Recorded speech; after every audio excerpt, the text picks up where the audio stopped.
This is an example of a wiki page. You will be assorted into different research groups in order to exchange ideas, gather references from one another, get some feedback, ask questions about how to reference something, or whatever you like for the duration of the semester. This is so you can have a close group of students work together rather than maybe asking all 40 students in the class. So I'll probably arrange you in groups between 7 and 8, 10 at the most. And you'll be getting an invitation in the mail within the next week to join a wiki page.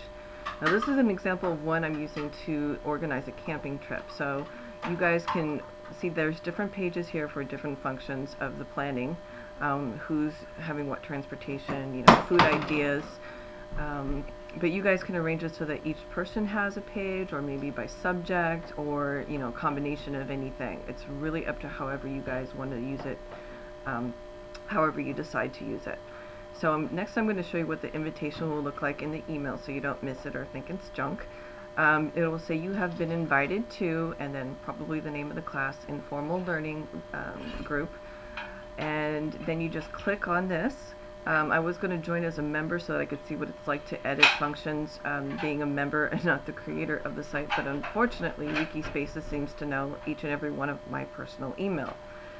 So let's go back to the page and I'll show you how to edit something. Let's take, for example, here I just noticed there's a misspelling. So I'm going to turn on the edit function and notice a nice panel of options that you can work with to edit something. You can add a picture. I'll show you an example of those in a moment. So I just go ahead and edit the word that was misspelled, and then I look for the save button. Always make sure you click the save. And it has become part of the permanent page. Now here's an example of another one. Let's see, I've got personal gear. Okay, so let's say you want to add something to a list. I did this on an earlier video demo, but I was interrupted, so I had to start all over. But I added water container, and one thing you want to note that is if you should add your name or not at the end of something. If you're making a comment on somebody else's page, make sure you put your name so that they know who referenced it. Let's see, anything else. Oh, and you can add pictures.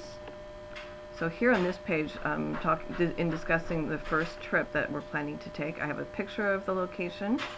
I have a link to the general area photos that somebody else took while backpacking, and then a map, a topographical map that was downloaded online for people to look at.